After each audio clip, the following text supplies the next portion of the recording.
Hey, welcome back. I had this challenge the other day where I had set up the electric fence out there, and I mean, it's just gorgeous today. Look at that sky.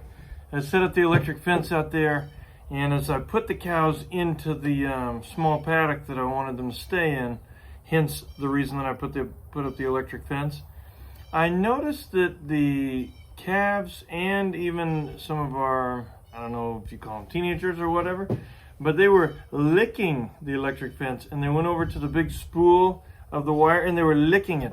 And I thought, this is not going to work. So within a couple of hours, all the cows were out, and I wondered, what is the deal? So I got my fence charger, and I checked it out. Here's the fence charger. I've got the IntelliShock 60 from Premier One, and it has worked super awesome until now. So about 2 years, and now we have a problem with it. Let me show you how to troubleshoot it, and let me show you how to fix it. I've got a fence and battery tester right here, also from Premier One. Don't use your regular multimeter, like for checking plugs and stuff, because this has such high voltage, it'll destroy that thing. So what you do, in working condition, you would hook up the red terminal to this part of the tester, the black one to this part,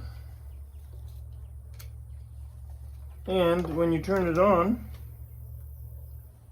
you would see something. As you can tell, nothing.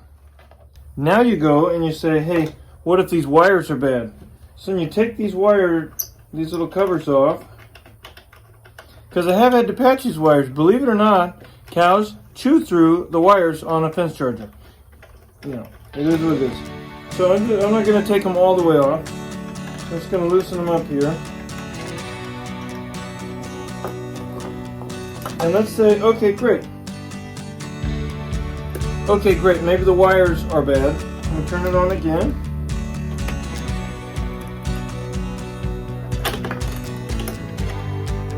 Still nothing. Okay, let me try something different. I'm going to open this up. Just open it up. I'm pushing this in. I'm going to go straight to the actual battery here. Look at that. I have a reading, 12.7. It needs to be at least 12.6. So by doing those steps, we know the battery's good, because that's sometimes faulty. So now we know that the circuit board has a problem. Well, I called up Premier One, and fantastic support. Guess what? They sent me instructions and a brand new circuit board in order to fix this problem. So let's do it together. That way, if you've got a problem, you can just do this same thing and it'll be a lot easier for you. Before I do any work that includes wires and such, I take a picture of it just so that way I know what it looked like when it was done properly. The needle nose pliers, remove these. Now that we've got these wires removed, it says to stick a flathead screwdriver underneath here and you pry it out.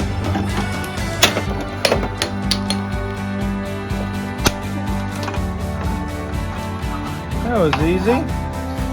Okay, now that we have this disconnected, we're going to need to, this is the new circuit board. It looks a little bit different.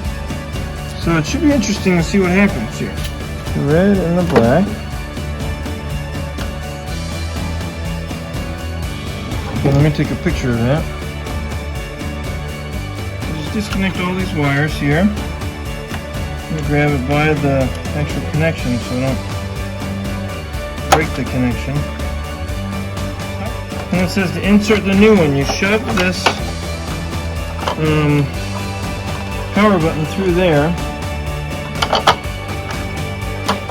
and it sits there. And it says to shove the power button back onto it, because it popped off before. And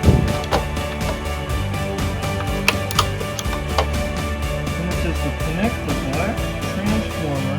They give me a new one of these too, so I'm going to swap this out as well. Okay, so I've pushed this one in, and I've connected the black and the red. So the picture shows it like this. So that is what I will do. It says the top left, but maybe it's the other left. I don't know. No. Then it says, it's right here. The red one goes here. The black one goes here. Now it says to replace the cover, hook up the wires. Then it says to follow the wiring pattern for all of these. So from the solar, it says plus here and minus there. So red is plus and black is minus.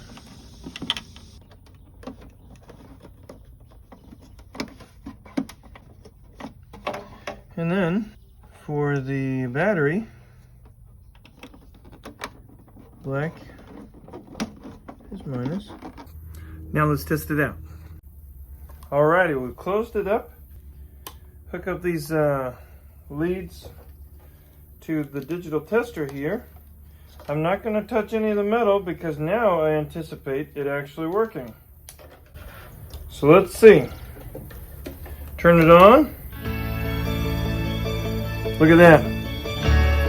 8, 10. It's working! Check it out. And that, my freedom-loving friends, is how to fix one of these solar IntelliShock 60s. I'm sure it works with any of the solar IntelliShocks, and you just get a new circuit board, and boom, just like that. Really easy fix. I'm glad that it was that easy and not something more difficult. Until next time, thanks for joining. Remember, share with your friends. It would really help me out a lot. Bye.